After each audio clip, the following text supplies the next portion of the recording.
How we doing, Heat Nation? Ernest here, back with another Miami Heat Talk video. Hope you guys are ready to rock and roll because off we go on another Miami Heat Talk adventure. Before we get there, you guys, please take a moment, smash that like button, help your boy with this YouTube algorithm. If you're not subscribed yet, you know what to do. Take a moment, hit the subscribe button, click the notification bell to get all my updates, you guys, and let's get ready to do this. Now, before I get to the main topic of this video, just want to discuss something from my topic on yesterday's video. If you haven't seen it yet, you guys, go ahead, take a moment, watch that video. I break down the letter that NBA sent on Friday. It was a memo to all 30 teams talking about the Heat's trade for Damian Lillard. Not going to break it down, but some things were mentioned after the video was posted, and there was also some other videos being posted as well about the NBA possibly vetoing a trade between Damian Lillard and going to the Miami Heat, excuse me. So I wanted to comment on it because a few people commented on my video mentioning the NBA vetoing the trade back in 2011 for Chris Paul. I wanted to mention the difference. Now, before I get to the Chris Paul thing in 2011, I did some research. Can the NBA commissioner veto a trade between Miami and Portland? Yes. Technically, yes. If the NBA commissioner sees fit, he can veto a trade. Now, before all the people get happy and want to throw some shade on it, saying this trade won't happen, here's the thing. It does say in that article, it was an article posted by CBS, that even though the commissioner can veto a trade, it is highly unlikely. And with this specific scenario, nothing has been done to veto a possible trade. And I understand how people are going to talk about tampering because Aaron Goodwin called other teams to not trade for Damian Lillard. You can say all that. Do you have a leg to stay on? Maybe. Can the NBA veto the trade? Maybe. Is it likely, though? No. Here's what I'm saying, you guys. That post on Friday, that memo, that conversation to Damian Lillard and Aaron Goodwin, in my opinion, is if you guys keep this up, we may have to step in and veto this trade. I don't think that means they're going to do it. You know how this stuff works. It's a slap on the wrist with superstars. It's like I said yesterday, the NBA is trying to take more control of these trade request scenarios. It's not just been Damian Lillard. It's been guys like James Harden, Kevin Durant, Kyrie Irving. This stuff has been getting out of hand for the last few years. Now, why is it always Miami? Why does the NBA want to crack down on the Heat? I'm not going to sit here and say the Heat or the NBA are picking on the Miami Heat, but it usually feels like that this crap happens to the Heat, and it's been happening for a long time. But I don't want to play the complaining guy, even though people say I am. No, I don't want to do that. There's no point in to get into those specifics because it doesn't do anything. It doesn't solve anything. I just want to talk about the solution. And the solution is this trade is still very likely to happen. And this is only going to boost Damian Lillard's want into going to the Miami Heat. Because now it basically looks like that Portland just keeps complaining to the NBA instead of trying to work with Damian Lillard to make this trade happen. Now, I will look at it from the other perspective. I will look at it from Portland's side. If I was a Portland fan, I would want to try to get as much as I could for this deal. At the end of the day, that may need to happen. If Miami can't figure out to get a third team involved, Miami's probably going to have to give a little bit more than what we originally offered. What does that mean? You're going to have to give up the 3 first-round draft picks. Hopefully you can talk to OKC to lift some of those unprotected picks. We can maybe throw in some pick swaps, set future second-round picks. You know, you got Jaime Jaquez, you got Nikola Jovic, you got Hayward Highsmith. I don't think Miami's looking to deal Caleb Martin, and I don't think Portland's looking to take Caleb Martin simply because he's got that player option with the third year. So maybe Portland takes Tyler Hero or not. That's all depending if they can find a third team to swap him.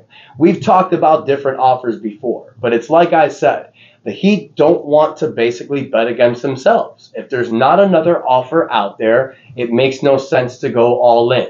Even though from the other side, people are going to say, just give your best offer and get this deal done. It's not you and I making this deal. It's Pat Riley. He knows what he's doing. So, I mean, that's my opinion. Some people may advise against it. Everybody has a different opinion. It's just the way it is. I feel that the Miami Heat right now are thinking, if we don't have to give up everybody, why would we do it? Why would you give up your entire role players, your bench fillers, just to make this trade happen? Now, if you can keep Tyler Hero, I'm going to say it again, if there's a possibility that there's no possible third team out there, and if Portland feels like, hey, let's just get this trade over with, let's get Dame to Miami, what's the best that you can do? We'll make this offer right now. And if Miami compels a package with Kyle Lowry's expiring contract, who Portland can either move to another team or buy out, which to get those numbers off their books, but it's just to make the numbers work. Throw in Kyle Lowry, throw in Jovic, Jaquez, throw in Highsmith, throw in some draft picks. I know a lot of people are not going to like that, but at the end of the day, you got to do what you got to do to get Damian Lillard on this team. I just want this trade to happen. If we don't have to give up certain players, great. But if we have to, we knew we had to from the moment this request was made. I said it back in July 1st. If you don't believe me, go back and look at that video. If you are a Miami Heat fan with this trade request from Damian Lillard, you need to let go of the emotions with all of the players besides Jimmy Butler and Bam Adebayo, because those are the only two players who are truly untouchable with this trade. I've said it before and I'll say it again. But if the Heat can get a great offer for this deal, why not take it? It's a game of chicken. Whether people like it or don't, it's just the way it is.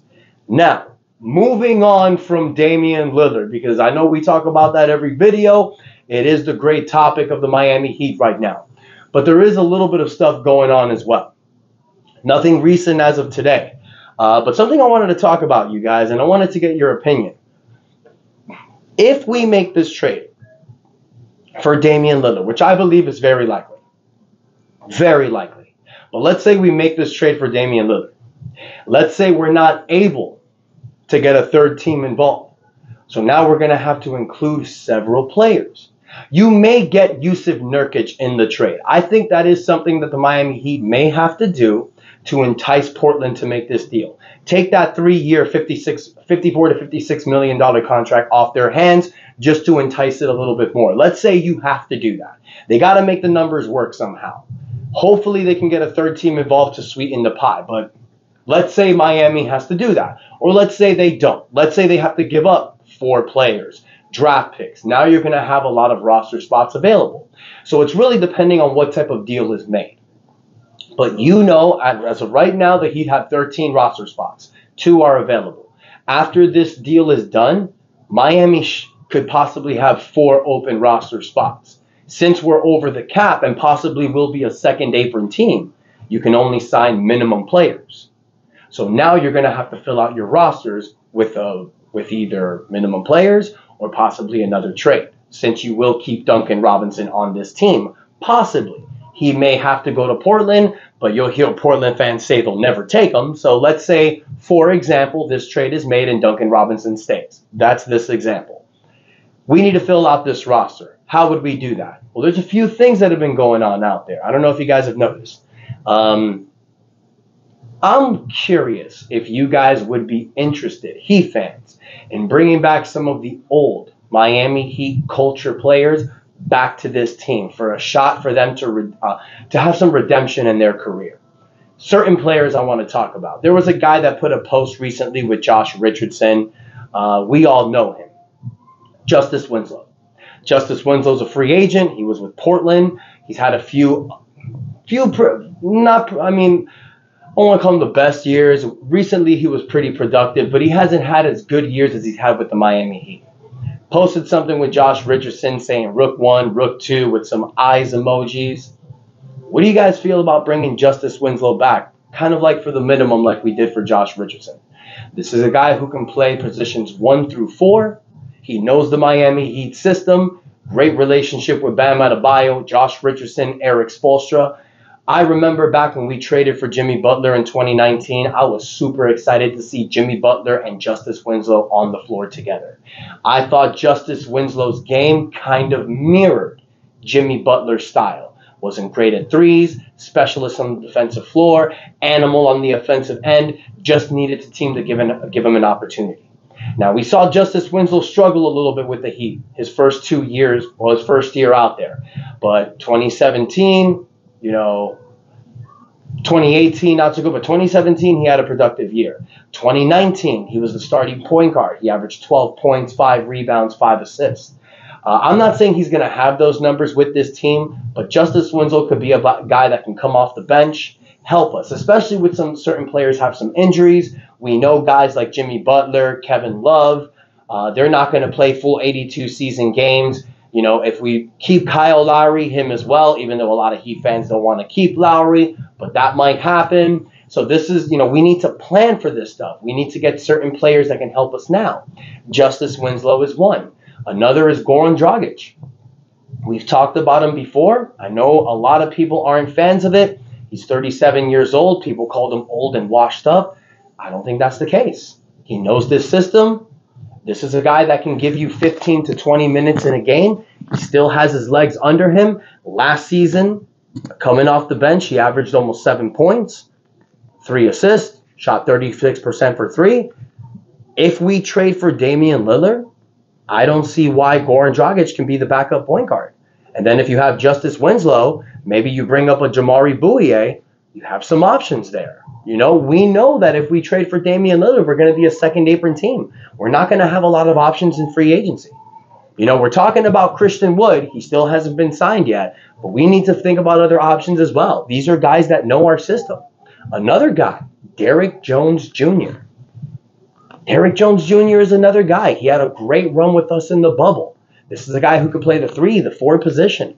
Good, great relationship with Bam Adebayo. He has a great hop to his step.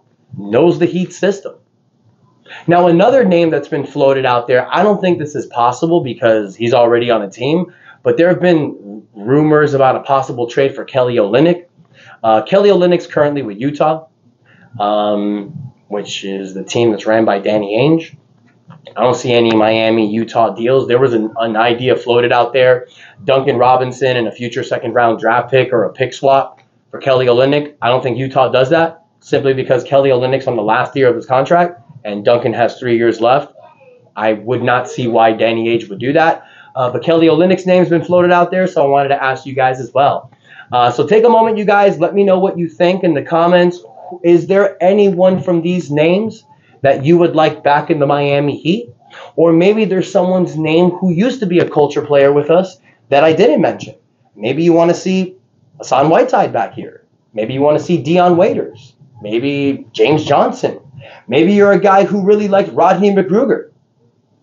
I know McGruger's on a team right now. I think it's the Pistons. But, maybe he becomes available. I don't know. Let me know in the comments what you think, y'all. Take a moment, you guys. Please smack that like button. Don't forget to subscribe. Once I get an update about something, I will definitely let you guys know. Just wanted to talk about something a little bit different with these Heat culture players. Also bring up that veto, the possible trade veto for Damian Lillard. Look, is it possible? Yes. Is it likely? I don't think so. Everybody's going to have a field day with that, though. They're going to love to talk about being vetoed. Like I mentioned, I actually didn't mention that whole Chris Paul thing. I didn't get there. Just to re-mention that, you guys, back in 2011, the NBA did veto a trade for Chris Paul going to the LA Lakers. He was with the New Orleans Hornets. I mentioned it in one of the comments, but the NBA were the technical owners of the New Orleans Hornets at that time. There wasn't an owner of the team, so the NBA owned the rights. And the NBA vetoed that trade because there was so many complaints of Chris Paul going to the Lakers. You had a bunch of owners threatening to pull out their ownership for teams. David Stern didn't want to deal with it. He had the power. He took control.